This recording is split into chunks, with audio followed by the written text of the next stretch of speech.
Hi Kua.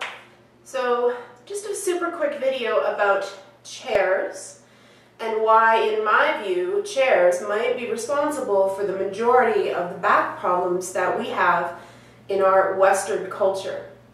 So those of you that are in my back pain yoga class have already heard this speech, but for the rest of you, I'll just get into a little bit about why chairs are evil, in my view.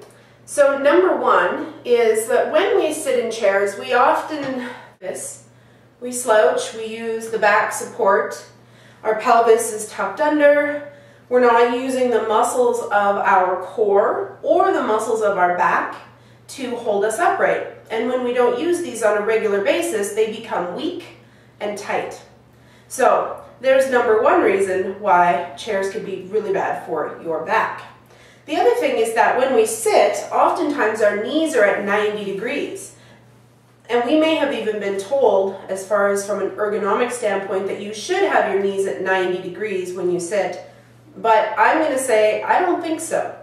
We are hunter-gatherer creatures. We are meant to stand, to walk, to roam, and to squat, and to sit on the ground.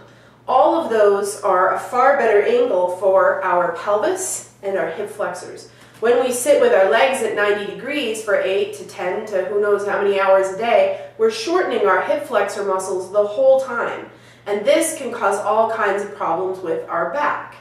Also shortening are the hips, the muscles of the hips and the glutes, and the hamstrings, and even the quadricep muscles. So all of these muscles here that support a healthy position for our pelvis are being shortened for every minute that you spend sitting in a chair. So what can we do about these things? Well, there's a few things. We can change the way we sit, we can choose to sit less, and we can make sure that when we are not at work and forced to sit, that we are not sitting. So the other thing that I want to mention is that it is said that sitting in a chair is 4 times as compressive to our lower back as standing is. And a little bit of compression in our back is a good thing to stimulate the discs to keep them spongy, but hours and hours a day of sitting in a chair, that's too much compression for the lower back. And so if we can do things like yoga when we're not working and change the way we sit, then we can drastically improve the health of our back. The last statistic I heard was that 80% of Westerners actually have back pain at some point in their life, and for many of them that is chronic, so over their whole life. This is not a statistic that's shared worldwide, so it's directly related to this sedentary chair lifestyle that we have.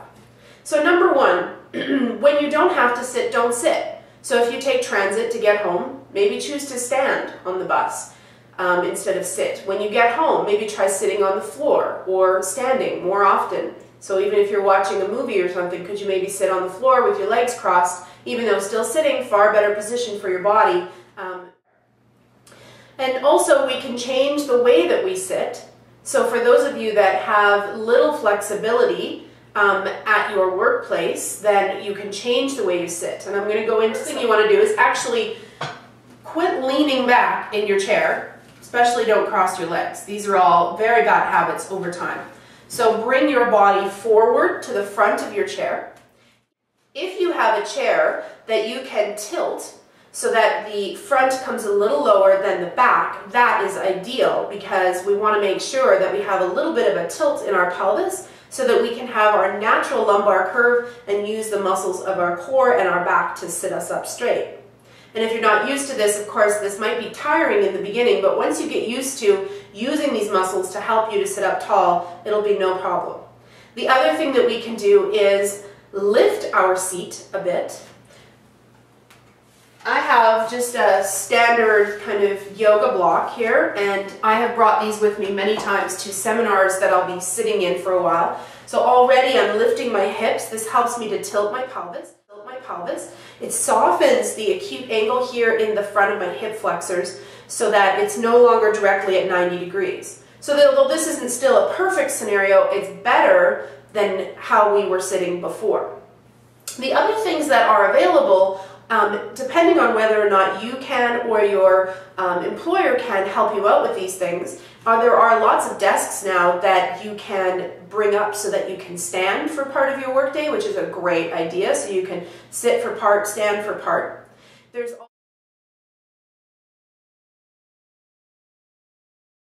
fit balls to sit on, so those big fitness balls. Make sure that when you do get a fitness ball, if you're going to use that, that you get measured professionally by somebody. I recommend, actually, for those of you who have a store near you, going to Fitter First, and I'll leave information below this video about Fitter First.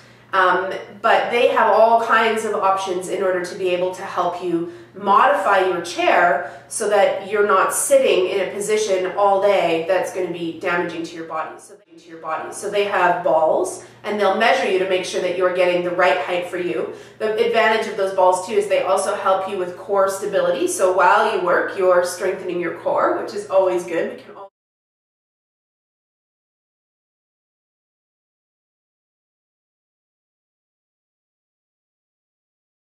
And the other thing that they have are these stools that are totally adjustable. They're on a spring, so you can move around completely. Again, no back at all.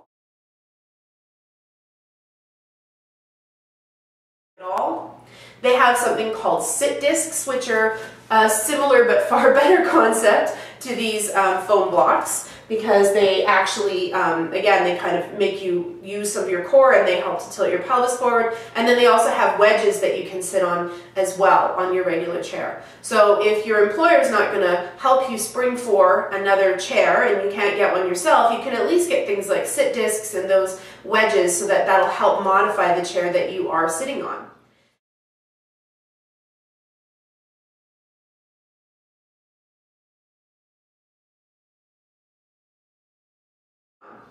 So that's a little bit about why chairs can be very detrimental to the health of your back.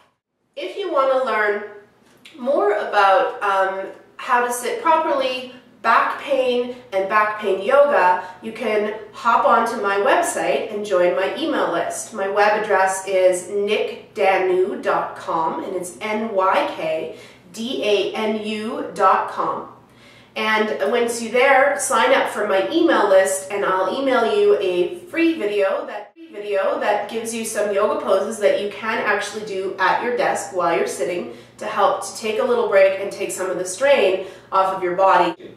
So I hope that's helpful. Come on over to the website, sign up for the email list so that you get other free videos, and I'll talk to you soon. Namaste.